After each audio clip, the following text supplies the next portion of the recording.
நம்ம மா naturals presence mister perfect மென் wellness. இது தாம்பத்திய பிரச்சனைகளுக்கான இயற்கையான மூலிகை தீர்வு. லட்சத்துக்கும் மேற்பட்ட திருப்திகரமான வாடிக்கையாளர்கள். இது என்ன ஸ்பெஷாலிட்டினா, இதை பயன்படுத்தின வாடிக்கையாளர்களே டிஸ்ட்ரிபியூட்டர்ஸா மாறி இருக்காங்க. இப்போ ஏற்பட்ட நல்ல ப்ராடக்ட் பத்தி உங்களுக்கு இன்னும் விவரங்கள் தெரியணும் அண்ட் இந்த உலகத்துல எந்த மூலையில இருந்தாலும் நீங்க இந்த ப்ராடக்ட் ஆர்டர் பண்ண இந்த நம்பர்ஸ்க்கு கால் பண்ணுங்க. அவங்க உங்களை கைட் பண்ணுவாங்க.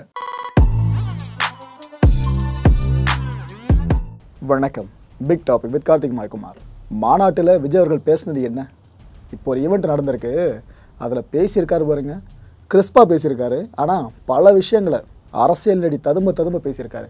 சார் அவர் ஒரு பக்கம் அப்படின்னா ஆதவ் அர்ஜுனா வேறு அவர் பங்குக்கு எவ்வளோ பேச முடியுமோ பேசியிருக்காரு. ஃப்ளாஷ்பேக்லாம் எடுத்து வச்சு பேசியிருக்காரு.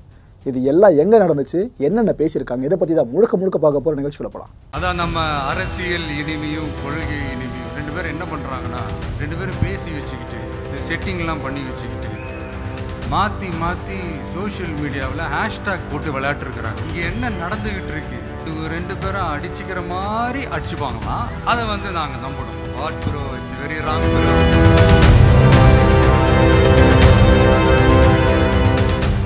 தமிழக வெற்றி கழகம் இந்த கட்சியோட தொடக்க விழா இருக்குல்ல, 2ஆம் ஆண்டு கொண்டாட்டம், அது வெகு விமரிசையாக இந்த மாமல்லபுரம் பூஞ்சேரியில் இருக்க ஒரு சொகுசு விடுதியில் அரேஞ்ச் பண்ணியிருந்தாங்க. ஆக்சுவலாக நிர்வாகிகள் ஆயிரக்கணக்கில் வந்திருந்தாங்க. ஒரு கட்சி சார்ந்து தொண்டர்கள் ஆயிரக்கணக்கில் வர்றது வேறு, நிர்வாகிகள் தரப்புலேருந்து இவ்வளோ பேர் வர்றது வேறு. அந்தளவுக்கு வெகு விமரிசையாக அந்த ஈவெண்ட் ஆர்கனைஸ் பண்ணாங்க. இந்த ஈவெண்ட்டுக்கு வழக்கம் போல் தலைவராக விஜய் அவர்கள் கண்டிப்பாக கலந்துக்கிட்டே ஆகணும்ல. என்னதான் 69வது படம் சார்ந்த ஷூட்டிங் வேலை போயிட்டு இருந்தாலும் இது முக்கியமாச்சு. அதை விட விஜய் அவர்கள் வீட்டிலேருந்து கிளம்புனாங்க, இந்த ஈவெண்ட் நடக்கிற இடத்துக்கு வந்தாங்க. வரும்போதே என்ட்ரன்ஸில் பார்த்தீங்கன்னா இந்த ஒரு பேனரை பார்க்க முடிஞ்சுது. கையெழுத்து இயக்கம் மட்டும் தான் ஆரம்பிச்சிருக்கார் விஜய் அவர்கள். ஆக்சுவலாக கெட் அவுட் அப்படின்ற எழுத்துக்களை உள்ளடக்கி தான் அந்த ஒரு பெரிய கையெழுத்து இயக்கமே ஆரம்பிச்சிருக்கு. வேறு யாரையும் இல்லை, மத்திய அரசு அண்ட் மாநில அரசு இந்த 2 கவர்மெண்ட் சார்ந்தும் கெட் அவுட்ன்ற வார்த்தையை அவங்க அங்கே பயன்படுத்தியிருக்காங்க. எக்ஸ் தளத்தில் பார்த்துருப்பீங்களே, திடுதிப்புன்னு கெட் அவுட் ஒரு ஹேஷ்டாக் பயங்கர ட்ரெண்டிங்கில் ஓடிக்கிட்டு இருந்துச்சுல, அதுக்கு காரணம் இதுதான். இதில் தலைவராக விஜய் அவர்கள் கையெழுத்தை இட்டு இந்த கையெழுத்து இயக்கத்தை ஆரம்பித்தார். அதுக்கப்புறம் ஒவ்வொருத்தராக கையெழுத்து இட ஆரம்பித்தாங்க. புஷி ஆனந்த் அவர்கள் ஒரு பக்கம் இட்டாங்க. இதெல்லாம் நடந்துட்டு இருந்துச்சு. இந்த அருகில் இருக்கார்ல PK பிரசாந்த் கிஷோர் அவர்கள், இவங்களை கையெழுத்து போட சொன்னாங்க. அவரு வேணான்ட்டு கையை கீழே வச்சபடியே கொஞ்சம் சைலண்ட் ஆகிட்டாப்புல. அது என்ன நினச்சாரோ ஏது நினச்சாரோ தெரியல. ஓகே. அப்புறம் இந்த ஈவெண்ட் தமிழ்த்தாய் வாழ்த்தோடு இனிதே ஆரம்பிச்சது. இந்த வாழ்த்தை பட ஒரு சிறுமி வந்தாங்க. அந்த சிறுமிக்கு விஜய் அவர்கள் தன்னால் எந்த அளவுக்கு முடியுமோ அந்தளவு அன்பை பொழிஞ்சிருந்தாங்க. இதுக்கப்புறம் நாட்டுப்புற பாடல்கள் கோலாகலமாக அரங்கேறிச்சு அந்த மேடையில். ஸ்பெசிஃபிக்காக சொல்லணுன்னா கிடாக்குடி மாரியம்மாள் குழு இருக்குல்ல, இவங்க அசத்தலாக பாடினாங்க. அதுவும் தாவேக்கா இருக்குல்ல, இதை புகழ்ந்து அவங்க அந்த வார்த்தைகளுக்கு உயிர் கொடுத்த விதம் இருக்குது அந்த பாடலில். அப்படி இருந்துச்சு ஒன்று. இதெல்லாம் நடந்துருச்சா. இதுக்கப்புறம் பிரசாந்த் கிஷோரோடு விஜய் அவர்கள் மேடைக்கு வந்தாங்க. வந்த கையோடு கொள்கை தலைவர்களுக்கு மலர் தூவி மரியாதை செலுத்தினாங்க. எல்லாருமே ஒவ்வொருத்தராக பேச ஆரம்பித்தாங்க. இந்த ஈவெண்ட்டோட முக்கியமாக தானே நீங்கள் ரொம்ப அவ்வளோ எதிர்பார்த்துட்டு இருக்கிறது விஜய் அவர்கள் பேச்சு. ஆனால் அதுக்கு முன்னாடி ஒருத்தர் பட்டையை கிளப்பினாருங்க, ஆதவ் அர்ஜுனா அவர்கள். இவர் எங்கே ஆரம்பித்து எங்கே வந்திருக்காருன்னு கண்டிப்பாக ஒன்று தெரியும் நினைக்கிறேன். விசிகாவோட முக்கியமான முகமாக இருந்தார். ஒரு இதழ் நடத்தினா ஒரு ஈவெண்ட்டுக்கு போயிருக்காரு இவரும் விஜய் அவர்களும்.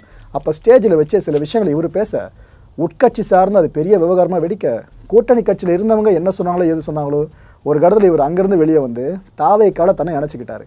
இப்போ தாவேக்காவோட தேர்தல் பிரச்சார மேலாண்மையோட பொதுச் செயலாளராக அப்பேற்பட்ட போஸ்டிங்கை இவருக்கு கொடுத்து அழகு பார்த்துருக்காங்க. அப்பேற்பட்ட ஆதவ் அர்ஜுனா ஸ்டேஜில் என்னென்னலாம் சொன்னார் தெரியுமா?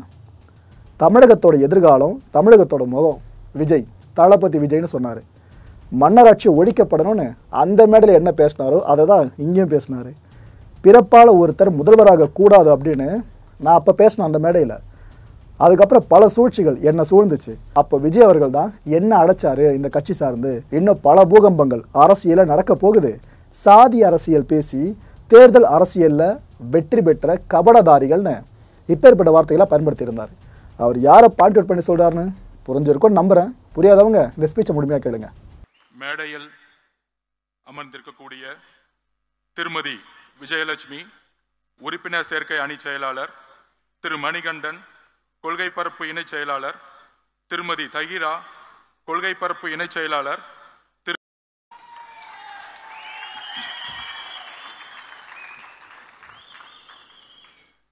தந்தை பெரியார், புரட்சியாளர் அம்பேத்கர், கர்ம வீரர் காமராஜர், சமூக சீர்திருத்தவாதி அஞ்சலை அம்மாள் அவர்கள், வீரமங்கை வேலுநாச்சியார் அவர்கள் அவர்களுடைய கொள்கைகளுக்கும் தியாகங்களுக்கும் என்னுடைய முதற்கண் வணக்கம்.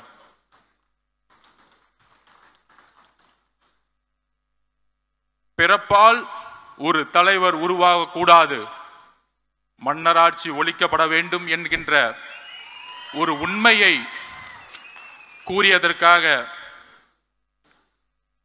பல்வேறு சூழ்ச்சிகள் என்னை சூழ்ந்த பொழுது ஒரு அழைப்பு வந்தது திரு தலைவர் அவர்களிடமிருந்து.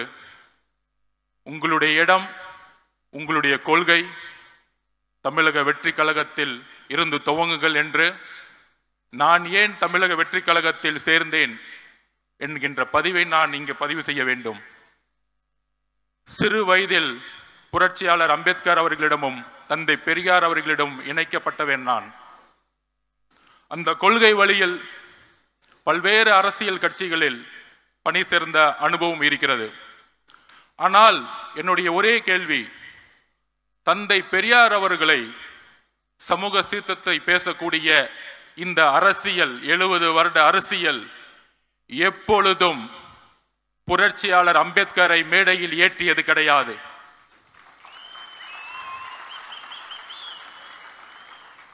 இரு பெரும் தலைவர்கள், அது ஆண் பெண் என்ற பாகுபாடு இல்லாமல் தமிழக வெற்றி கழகத்தின் எந்த ஆளுமையை தமிழகத்தில் தன்னுடைய தியாகத்தை செய்தவர்களை ஐம்பெரும் தலைவர்களாக, கொள்கை தலைவர்களாக நியமித்து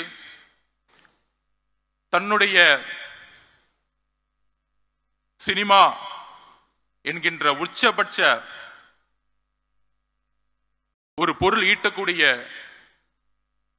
ஒரு பொறுப்பையும் துறந்து இந்த கொள்கை வழியில் நடக்க வேண்டும், ஒரு புதிய அரசியலை உருவாக்க வேண்டும். அவரோடு சேர்ந்து உரையாடிய பொழுது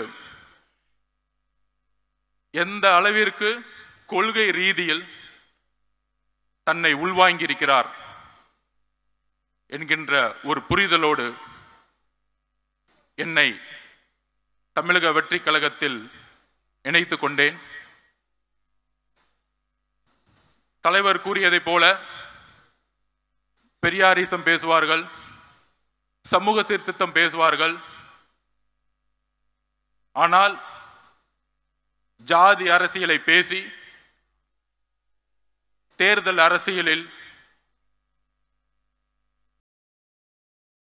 வெற்றி பெற்று ஊழலை முதற்கண்ணாக ஆட்சியில் முக்கிய ஒரு கொள்கையாக உருவாக்கி போலி கபடவாதிகள் பெரியாரையும் சமூக சீர்திருத்தத்தையும் முன்னிலைப்படுத்தியே இன்றைய அரசியல் ஒரு போலி கபடதாரிகளின் கைகளில், ஒரு ஊழல்வாதிகளின் கைகளில் இருந்து கொண்டிருக்கிறது. அதை துடைத்தெறிய வேண்டும்.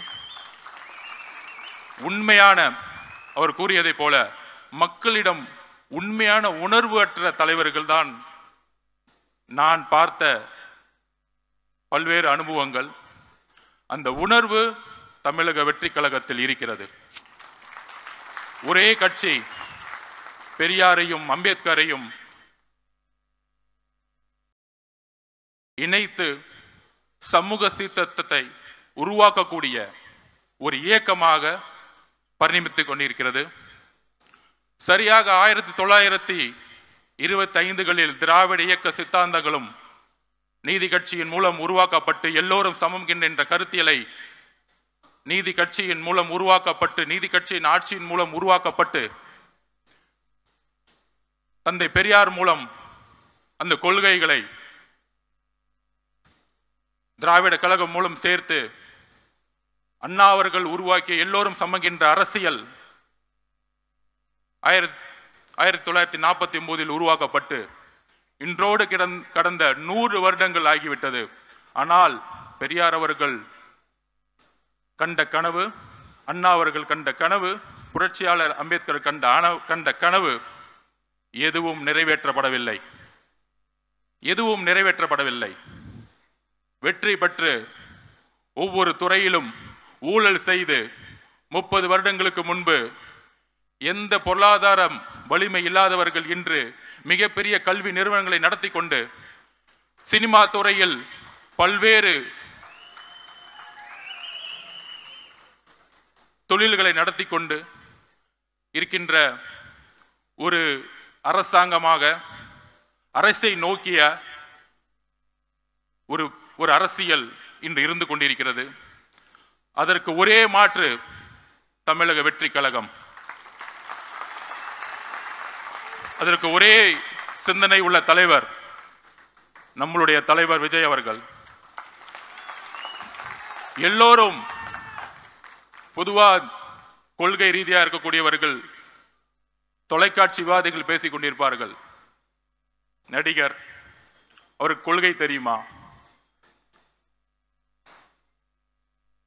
அப்படிங்கிற விமர்சனம் இன்றைக்கு வரைக்கும் வைத்துக் கொண்டிருப்பார்கள்.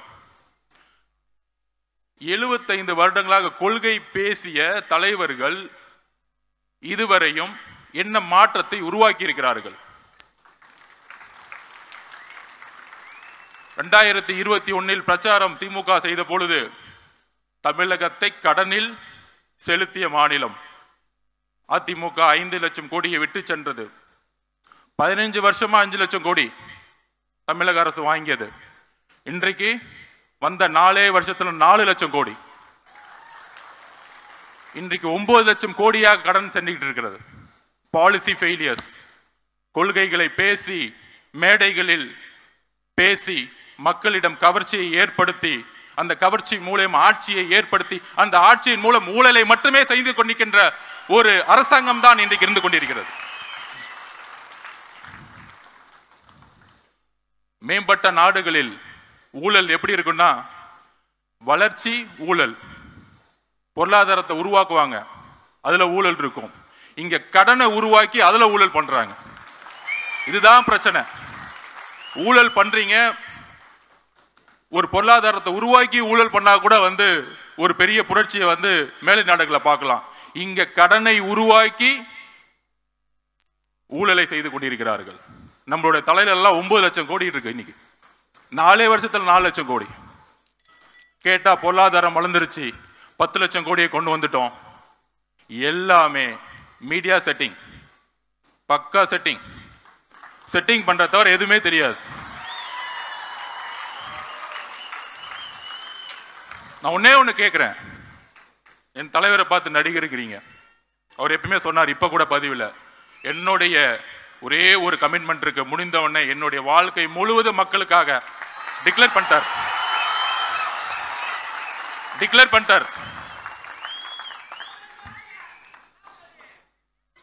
ஓப்பனா டிக்ளேர் பண்ணிட்டார். ஆனா என் தலைவரை பார்த்து நீங்க ஏன் நடிச்சிட்டு இருக்கீங்க? இப்ப அதுவும் கொஞ்சம் அவர் போடுற பேண்ட் சட்டையை மாத்தி நடிச்சா கூட பரவாயில்ல.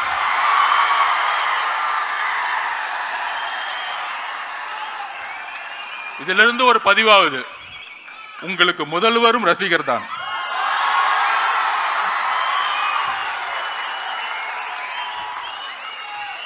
அப்புறம் நம்ம எல்லாம் அண்ணன் கூப்பிடுவோம், எல்லாரும் அண்ணன் தான் கூப்பிடுவோம். அடுத்த நாள் பார்த்தா வாரிசு, பிறப்பால் பதவி அடைந்தவர் அண்ணன் சொல்லிட்டு பேச ஆரம்பிச்சிட்டாங்க. என்ன நடக்குதுன்னே தெரியல. சோ தூக்கத்துல எல்லாம் இப்ப என்ன நடக்குதுன்னா, ஆளுங்கட்சிக்கு தூங்கும் போது நடக்கும் பொழுது இந்த கூட்டத்தை எப்படி அடக்கிறது? நம்ம மணி சொன்ன மாதிரி இது என்ன களிமண்ணா? ரசிகர் கூட்டம். ஆமாப்பா, இப்படிதான் எம்ஜிஆர் சொன்னீங்க. 77 தூக்கி போட்டாரு, 89 வரைக்கும் வர முடியல. அவர் உயிரோடு இருக்க வரைக்கும் வர முடியல. ஏளனம் பேசுவதை நிப்பாட்டுங்கள், ஒருத்தரை ஒருமையில் பேசுவதை நிப்பாட்டுங்கள். மக்கள் வரவேற்பார்கள். தன்னுடைய தொழிலை, தன்னுடைய பொருளாதாரத்தை தூக்கி எறிந்த தலைவரை வரவேற்பார்கள்.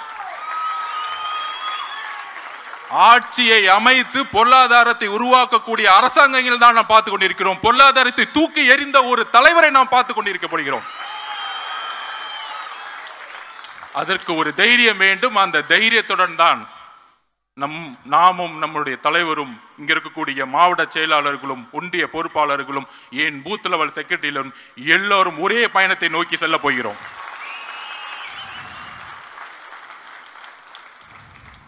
நம்ம ஜெனரல் செக்ரட்டரி அண்ணன் இது கிளம்பும் போது 4 மணி, ஆனா 6 மணிக்கு இருந்தார் காலையில. புதுசா உட்காந்து மேடையில யூடியூப்ல உட்காந்துட்டு ஜான் ஆரோக்கிய சுவாமிக்கும் மாதவர்ஜுனாவுக்கும் பொருளாளர் அவர்களுக்கும் பொதுச் செயலாளருக்கும் பிரச்சனை. டைம் வேஸ்ட் பண்ணாதீங்க. நாங்க ரொம்ப கிளியரா இருக்கும், ரொம்ப கிளியரா இருக்கும், ஃபோக்கஸ்டா இருக்கும். நான் ஸ்போர்ட்ஸ் மேன், அண்ணன் நம்பர் 1, நடிகர் இல்ல, இண்டஸ்ட்ரியோட நம்பர் 1. நிறைய பேர் வந்து சினிமாவில் நடிச்சாங்க. எதுக்குன்னா பிரபலம் ஆகணும், பிரபலமான அரசியலுக்கு வரணும், அரசியல் ஆனவன துணை முதலமைச்சர் ஆயிடணும், அவ்வளவுதான். இங்க இங்க இங்க உண்மையா இருந்து நம்பர் 1 இருக்காரு ஒரு இண்டஸ்ட்ரியில. அதுக்கு ஒரு தைரியம் வேணும், அதுக்கு ஒரு உழைப்பு வேணும், அதுக்கு ஒரு கமிட்மெண்ட் வேணும், அதுக்கு ஒரு மக்கள் ஆதரவு வேணும். இங்க மக்கள் ஆதரவு இல்லாம யாராலையும் நம்பர் 1 ஆக முடியாது. நீங்க எந்த விதமான ராஜாங்கத்தை உருவாக்கலாம், நீங்கள் எந்த விதமான மன்னராட்சியை உருவாக்கலாம். 1917 ரஷ்ய புரட்சி, 1789 பிரெஞ்சு புரட்சி, இந்த புரட்சியை படியுங்கள். இந்த மன்னராட்சி அதிகாரத்தை யூஸ் பண்றது, எங்க கட்சிக்காரங்க மேல எஃப்ஐஆர் போடுறது, சிறை செல்வதற்கும் நாங்கள் தயார், சிறை செல்வதற்கும் நாங்கள் தயார். சிறைகளை பார்த்து பயப்படுவர்கள் நாங்கள் சிறையும் செல்வோம், சென்ட் ஜார்ஜ் கோட்டையும் செல்வோம். அடுத்த 62 வாரங்கள் நாம் தான் எதிர்க்கட்சி தலைவர், நம் தலைவர் தான் எதிர்க்கட்சி தலைவர். தயாராவோம். நீங்கள் எதையும் செய்யுங்கள். எத்தனை போலீஸ் சொன்னா பண்ணுவாங்க. நம்ம தலைவர் விகடன் மேல சொன்னார், உங்களுடைய கூட்டணி அரித்மாட்டிக்ஸ், உங்களுடைய கூட்டணி பலமான கூட்டணி இதெல்லாம் உடையும். அதுக்கு ஒரு உதாரணம் சொல்றேன். 2011 இதேதான் யோசிச்சாங்க.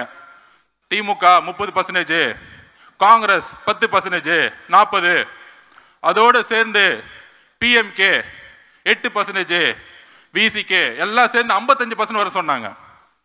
ஆனா 203 தொகுதிகளில் அன்றைக்கு இருந்த ஜெயலலிதா மேடம் ஜெயிச்சாங்க. எதிர்கட்சி தலைவராக கூட ஆக முடியல. சோ தமிழக மக்களுக்கு தெரியும் ஆட்சியோட பிரச்சனை என்ன. 36% ஈபி விலை ஏத்தி இன்னைக்கு எந்த இண்டஸ்ட்ரியும் ரன் பண்ண முடியல. நீங்க கொடுக்கக்கூடிய 1000 ரூபாய் பத்துமா? 1000 ரூபாய் கொடுத்து 10,000 ரூபாய் புடிங்கிட்டீங்க மக்கள் கிட்ட. இதையெல்லாம் என்னுடைய தலைவர் எதிர்க்கட்சி தலைவராக இருந்து பேசுவார் கூடிய விரைவில். அவருடைய பயணம், அவருடைய ஒவ்வொரு நொடியோடைய பயணம் தமிழகத்தில் அதிர்வலைகளை 1967 அண்ணா ஏற்படுத்தியது போல, 1977 எம்ஜிஆர் ஏற்படுத்தியது போல அடுத்த பிளவு ஏற்படும் தமிழகத்தில். அதற்கு எல்லா அஜெண்டா ரெடி, எல்லாமே பிளானிங் ரெடி. எல்லாரும் சொல்லுவாங்களே தேர்தல் அரசியல் இவங்களுக்கு தான் எல்லாம் தெரியும். ஒரு பெரிய மினிஸ்டர் அவர் வந்து பூத்துக்கு 10,000 ரூபாய் கொடுப்பாரு. அவர் வந்து கோயம்புத்தூர் பக்கம் வந்து எல்லாத்தையும் பார்த்துக்குவாரு, ஒருத்தர் திருச்சி பக்கம் பார்த்துக்குவாரு, ஒருத்தர் வந்து திருவண்ணாமலை பக்கம் பார்த்துக்குவாரு. 10 இன்ஜினியரிங் காலேஜ் வச்சிருக்காங்க. 1967 மக்கள் தூக்கி போட்டதும் 1977 திரு எம்ஜிஆர் அவர்களை கொண்டு வரும் போதும் பண பலத்தை நோக்கி இல்ல, மக்கள் செல்வாக்கை நோக்கி. எங்களிடம் பணம் இல்லாமல் இருக்கலாம், ஆனால் உழைப்பு இருக்கிறது, தைரியம் இருக்கிறது, நல்ல தலைவர் இருக்கிறார், அதோடு சேர்ந்த உண்மை கொள்கை இருக்கிறது. So agenda ready. முக்கியமா அடுத்தது ஒரு விஷயம், திரு ஜன்சுராஜ் தலைவருடைய பிரசாந்த் கிஷோர் அவரு ஏன் இங்க வந்தாரு? 2021 திமுக வரும்போது ஏன் அந்த கொஸ்டின் வரல? பயம், வேற ஒன்றும் இல்லை, பயம். ஒரு தலைவரை நோக்கி, எங்கள் தலைவரை நோக்கி பல அறிவாளிகள் வருவது ஒரு இயற்கை. இதுல என்ன தவறு? இதுல என்ன தவறு இருக்கிறது? ஃபுட்பால்ல மெஸ்ஸி சொல்லுவாரு, நான் வேர்ல்டு கப் நம்பர் 1 இருக்கிறதுக்கு முக்கியமான காரணம், ஜெயிச்சதுக்கு என்ன காரணம்னா, இது ஒரு டீம் கேம், குழுவோடு சேர்ந்து விளையாண்டதனால் நான் நம்பர் 1 ஆனேன். நாங்கள் ஒரு 45 சீட்டு கொடுங்க, அந்த 45 சீட்டை வாங்கிட்டு எம்எல்ஏ ஆகிறதுக்கு வரல, ஆட்சி அமைக்க வந்திருக்கோம், மக்களோட பேரோட ஆட்சி அமைக்க வந்திருக்கோம். ஆட்சி அமைப்பதற்கு எல்லா சிந்தனை கொண்டவர்களும் இந்த கட்சியில் வரும் பொழுது, இது மன்னர் ஆட்சி இல்லை, அறிவு இருக்கவங்க எல்லாம் கட்சிக்குள்ள வரக்கூடாது. ஒரு துதிப்பாடிகளும் இந்த சட்டசபையில் பார்ப்போமே, பாலிசி மேக்கிங் 10 மானிய கோரிக்கை ஒரே நாள் நிறைவேற்றிடுவாங்க. 10 மானிய இனியா நிறைவேற்றி பார்த்துருக்கீங்களா? ஏன்னா துதிப்பாடல், வாழ்க வாழ்க வாழ்க, தமிழக மக்கள் ஒளிக ஒளிக ஒளிக, இதுதான் போயிட்டு இருக்கோம். நாங்கெல்லாம் மேலே போயிட்டே இருப்போம், நாங்கெல்லாம் ரோட்ல நின்றுட்டு இருப்போம். இவ்வளவுதான் சட்டசபை இப்படிதான் போயிட்டு இருக்கு. இதை உடைத்தெறிய திரு ஜான் ஆரோக்கியசாமி எப்பொழுது நமக்காக வேலை செய்து கொண்டிருக்கிறார்களோ, நானும் என்னுடைய பங்கு இருக்கிறதோ, இங்க இருக்கக்கூடிய மாவட்ட செயலாளர், பொருளாளர், பொறுப்பாளர்கள், ஜெனரல் செக்ரட்டரி, அதோடு சேர்ந்து ஜன் சிவராஜ் பார்ட்டியுடைய தலைவர் நம்மளோடு இணைந்து வேலை செய்ய வராரு. இதெல்லாம் தவறு. நம்மளுடைய கொள்கைகளை, நம்மளுடைய ஐப்பெரும் தலைவர் கொள்கைகளை, நம்மளுடைய எல்லா கொள்கைகளையும் உள்வாங்கி அதற்கான தேர்தல் பிரச்சாரத்தில் நம்மளோடு சேர்ந்து இன்னும் பல பேர் வரத்துக்கு ரெடியா இருக்கிறாங்க. இன்னும் பல தலைவர்கள் வர ரெடி போறாங்க. இன்னும் பல பூகம்பங்கள் வரப்போகுது. சோ அதனால எப்படி நூற்றாண்டுகள் கழித்து ஒரு புதிய மாற்றங்களும் புரட்சிகளும் உருவாகுமோ, அவரை பத்தி நான் ஒண்ணு சொல்லணும். பிரசாந்த் கிஷோர் அவர்களை, அவரோட பயணித்ததுல 2021 1990க்கு அப்புறம் மெஜாரிட்டி கவர்மெண்ட் திமுக வந்ததே கிடையாது. அவருடைய சிந்தனைகளும் ஒரு முக்கிய காரணம் வெற்றி பெற்றதுக்கு 2021. அதே போல வெஸ்ட் பெங்கால்லையும் டெல்லி எலெக்ஷன்லையும் கெஜ்ரிவால் அவர்களை வின் பண்ண வைக்கும் பொழுது நான் தனிப்பட்ட முறையில் பார்த்துருக்கேன். மிகப்பெரிய prime minister, home minister campaign, பெரிய கேம்பெயின் போன எலெக்ஷன்ல.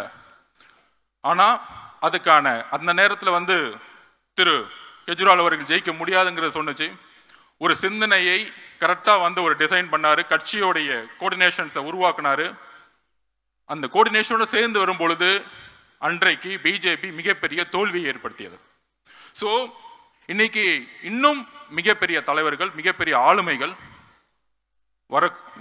வரக்கூடாது என்பது நிச்சயமல்ல. ஏனென்றால் நாம் ஒரு ஆட்சியை மக்கள் துணையுடன், ஒரு ஊழலற்ற ஆட்சியை உருவாக்க இங்கே எல்லோரும் ஒரு உறுதியேற்க வந்திருக்கின்றோம். அந்த உறுதியுடன் நம்மளுடைய பயணத்தை உருவாக்குவோம். நம்பிக்கையுடன், தைரியத்துடன் நம்மளுடைய பயணத்தை உருவாக்குவோம். வாய்ப்பு கொடுத்த தலைவர் அவர்களுக்கும், பொதுச்செயலாளர் அவர்களுக்கும், மேடையில் இருக்கக்கூடிய பொறுப்பாளர்களுக்கும் என்னுடைய நன்றி.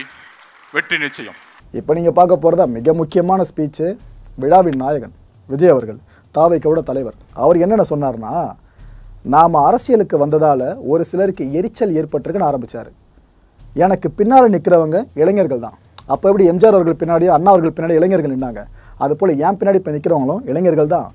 அன்னைக்கு பண்ணையார்கள் பதவியில் இருப்பாங்க, ஆனால் இன்னைக்கு பதவிக்கு வந்த பிற்பாடு பண்ணையாரை அவங்க மாறிடுறாங்க.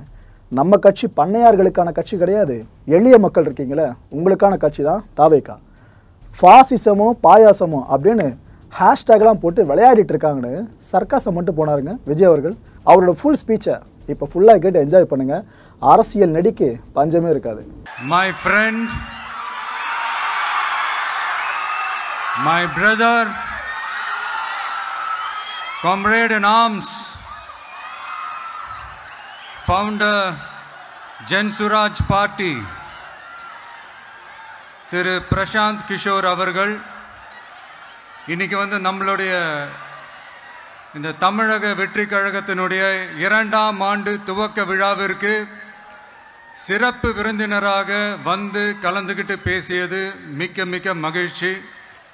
அவருக்கு என்னுடைய மனமார்ந்த நன்றியை தெரிவிச்சுக்கிறேன். We are an emerging primary political force in Tamil Nadu politics. with a firm commitment to create history in the upcoming 2026 Assembly elections of Tamil Nadu, like 1967 and 1977 Assembly elections of our state. Without compromising our party's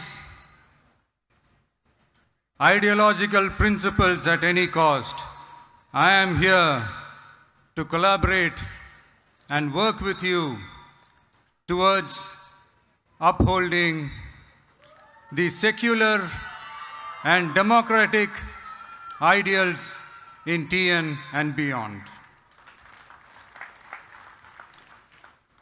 என் நெஞ்சில் குடியிருக்கும்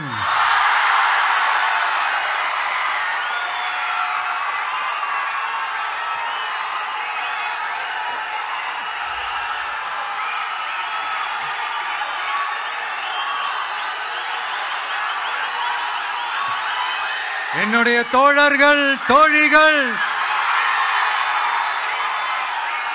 எல்லாருக்கும் என்னுடைய வணக்கம். வணக்கம், வணக்கம்.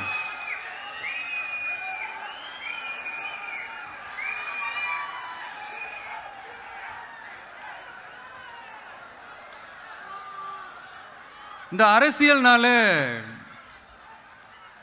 வேற level தான்ல.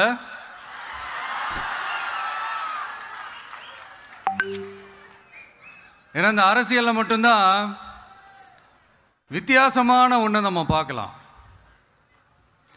யார் யாரை எப்போ எதிர்ப்பாங்கன்னே நமக்கு தெரியாது. யார் யாரை எப்போ ஆதரிப்பாங்கன்னே நமக்கு தெரியாது. அதை கணிக்கவே முடியாது. அதனால தான் இந்த அரசியலில் மட்டும் முன்னாடியெல்லாம் சொல்லி நம்ம கேள்விப்பட்டிருப்போம், நிரந்தர நண்பனும் நிரந்தர எதிரியும் இல்லைன்னு சொல்லுவாங்க. அரசியலுக்கு யார் வேணாலும் வரலாம், அது ஒரு ஜனநாயக உரிமைன்னு சொல்லுவாங்க. ஆனால் மக்களுக்கு ரொம்ப ரொம்ப பிடிச்சி போன ஒருத்தன் அரசியலுக்கு வரான்னா அதை கண்டிப்பாக நல்லவங்க எல்லாம் வரவேற்பாங்க. ஆனால் ஒரு சில இந்த அதிகார இல்லை அது வேணாம்,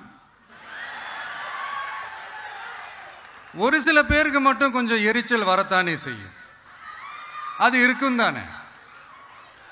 என்னடா இவன் திடீர்னு ஒருத்தன் என்ட்ரி கொடுத்துட்டானே, இது வரைக்கும் நாம சொன்ன பொய்யெல்லாம் நம்பிக்கிட்டு மக்கள் நமக்கு ஓட்டு போட்டுக்கிட்டு இருந்தாங்களே, ஆனா இப்ப இவன் சொல்றதெல்லாம் பார்த்தா மக்கள் மனசுக்கு ரொம்ப நெருக்கமா வேற இருக்குது. அதுவே நமக்கு ஒரு பெரிய நெருக்கடியாகவும் இருக்குது. இவனை என்ன பண்ணலாம், என்ன செய்யலாம், எப்படி இவனை இது பண்ணலாம், க்ளோஸ் பண்ணலாம்.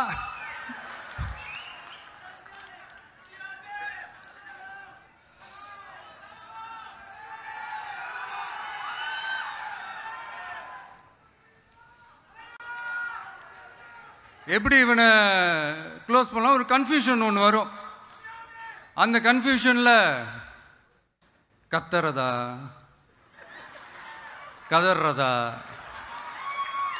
என்ன பண்ணுறதுன்னு தெரியாமல்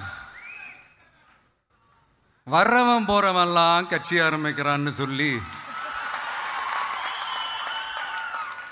இப்படி ஏதாவது பேச ஆரம்பிப்பாங்க. இப்போ நம்ம ஆட்சியில் இருக்கிறவங்க நமக்கு எதிராக பேசுகிறாங்க இல்லையா, அந்த மாதிரி. இப்படிப்பட்ட ஒரு அரசியல் காலத்தில் கொஞ்சம் கூட ஒரு பயம் இல்லாமல், ஒரு பதட்டம் இல்லாமல், வர்ற எதிர்ப்புகள் எல்லாத்தையும் சும்மா லெஃப்ட் ஹேண்டில் டீல் பண்ணிக்கிட்டு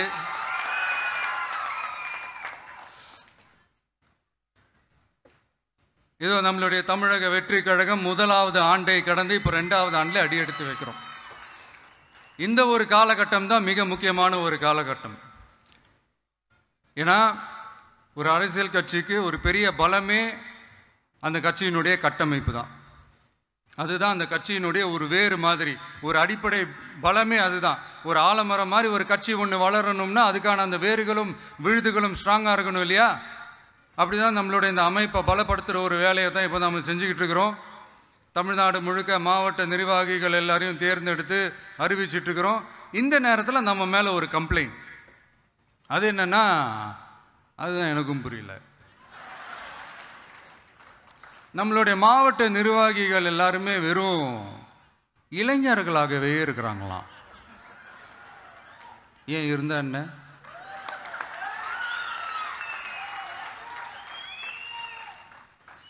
அறிஞர் அண்ணா அவர்கள் கட்சி ஆரம்பிச்சப்பா அவர் பின்னாடி நின்னதும், புரட்சி தலைவர் எம்ஜிஆர் அவர்கள் கட்சி ஆரம்பிச்சப்பா அவர் பின்னாடி நின்னதும் வெறும் இளைஞர்கள் தான்.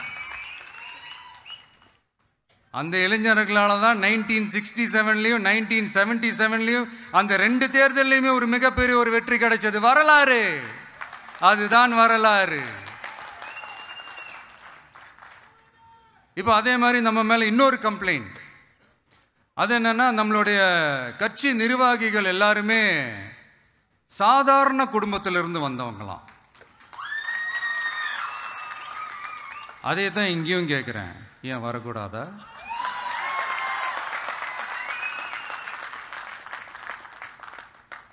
சாதாரண குடும்பத்திலிருந்து வந்தவங்க தான் பெருசு பெருசாக சாதிச்சிருக்கிறாங்க. இன்னும் சொல்ல போனா, நம்மளுடைய கட்சி எளிய மக்களுக்கான கட்சி தானே. அப்படி இருக்கும்போது நம்மளுடைய கட்சி நிர்வாகிகளும் எளிய குடும்பத்தை சேர்ந்தவங்களா தான் இருப்பாங்க. நம்மளுடைய கட்சி ஒன்றும் பண்ணையாறுகளுக்கான கட்சி கிடையாதுல்ல.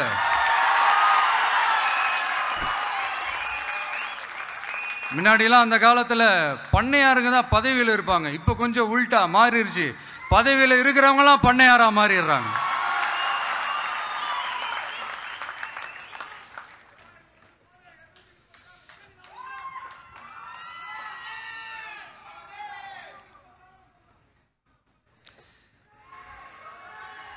மக்களுடைய நலனை பற்றியோ, நாட்டோட நலனை பற்றியோ, வளர்ச்சிகளை பற்றியோ எதை பற்றியும் கவலைப்படாமல் பணம் பணம் பணம், எந்தெந்த வழிகளில் எந்தெந்த ரூட்லலாம், இப்படிப்பட்ட இந்த மைண்ட் செட் உள்ள இந்த பண்ணையார்களை அரசியலை விட்டே அகற்றுவது தான் நம்மளுடைய முதல் வேலை.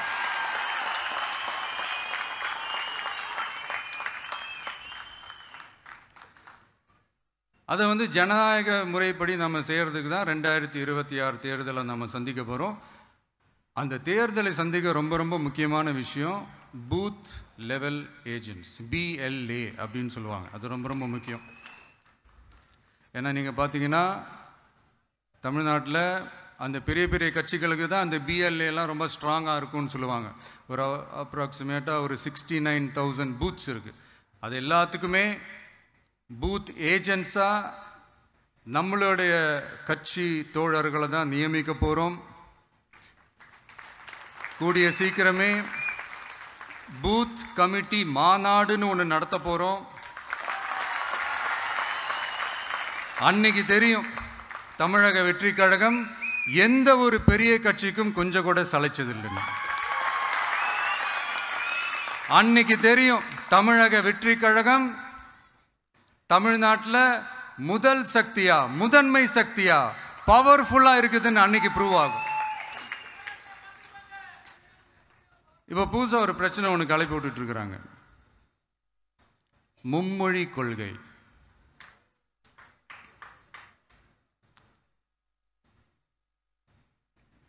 அதாவது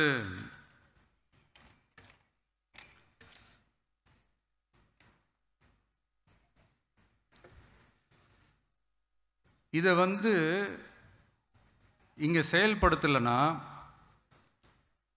இந்த கல்விக்கான நிதியை நம்மளுடைய மாநில அரசுக்கு கொடுக்க மாட்டாங்களாம். இந்த LKG UKG பசங்க சண்டை போட்டுப்பாங்க தெரியுமா, அந்த மாதிரி கொடுக்க வேண்டியது அவங்களோட கடமை, இங்கே இவங்க வாங்க வேண்டியது இவங்களுடைய உரிமை. ஆனால் இவங்க 2 பேரும் இங்கே எவ்வளோ சீரியஸாக ஒரு பிரச்சனை ஓடிட்டு இருக்கு. இவங்க 2 பேரும் அதாங்க நம்ம ஃபாசிசமும் நம்ம பாயாசமும்.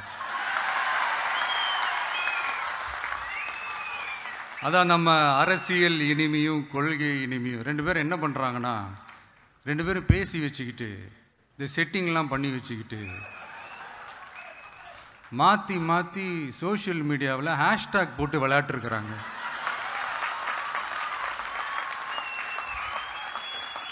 இங்கே என்ன நடந்துக்கிட்டு இருக்கு? அதாவது இவங்க ரெண்டு பேரும் அடிச்சுக்கிற மாதிரி அடிச்சுப்பாங்களாம். அதை வந்து நாங்கள் நம்பணுமா? மக்கள் நம்பணுமா? What bro, it's very wrong bro.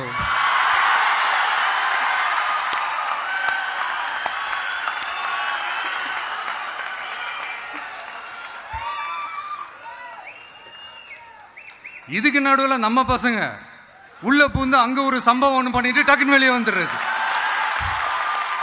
TV K for TN அப்படின்னு சொல்லி. யார் சார் நீங்களா? சார் நீங்களா? எங்க சார் இருக்கிறீங்க? ஸ்லீப்பர் செல்ஸ் மாதிரி.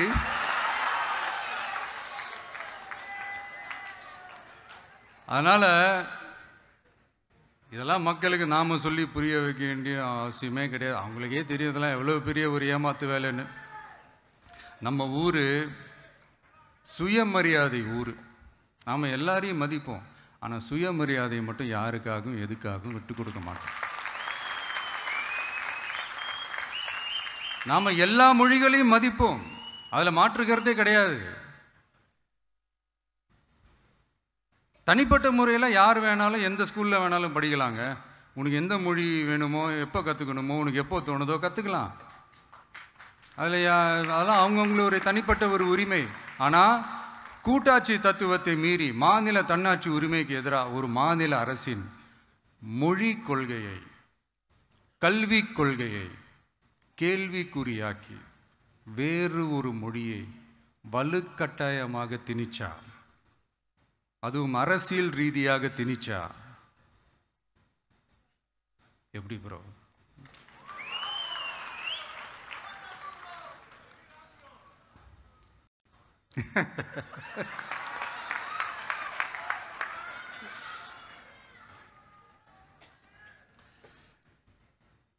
அதனால் நம்மளுடைய தமிழக வெற்றி கழகம் சார்பாக நாமளும் இந்த பொய் பிரச்சாரங்களை எல்லாம் புறம் தள்ளிவிட்டு இதை நாங்கள் உறுதியாக எதிர்ப்போம்.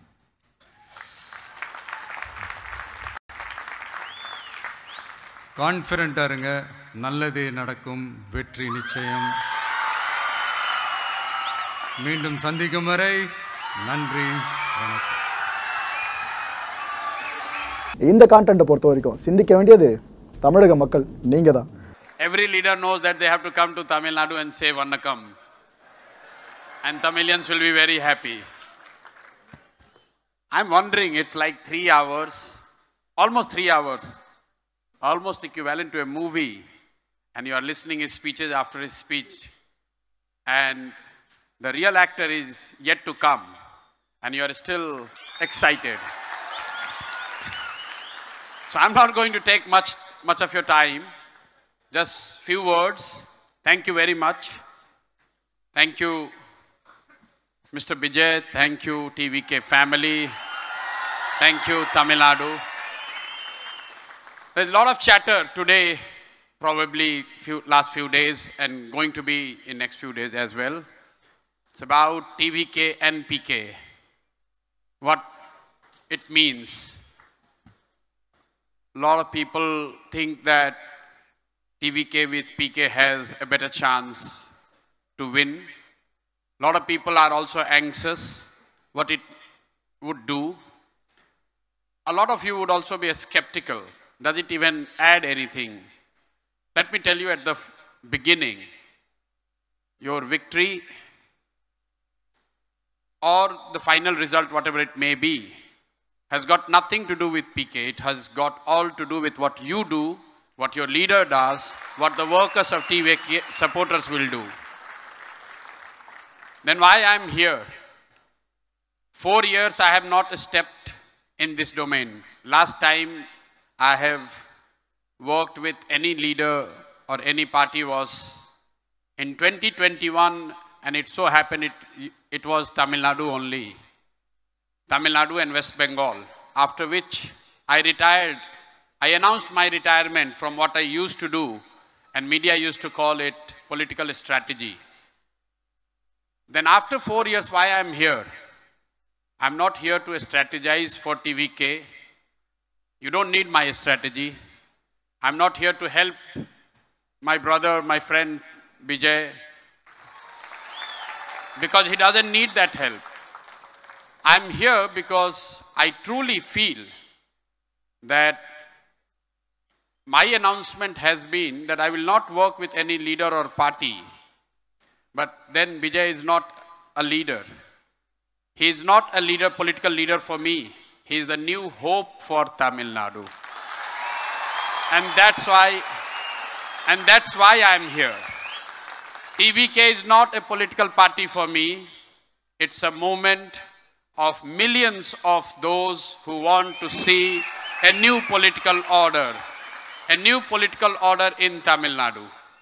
Enough of what you have been seeing in last 30-35 years.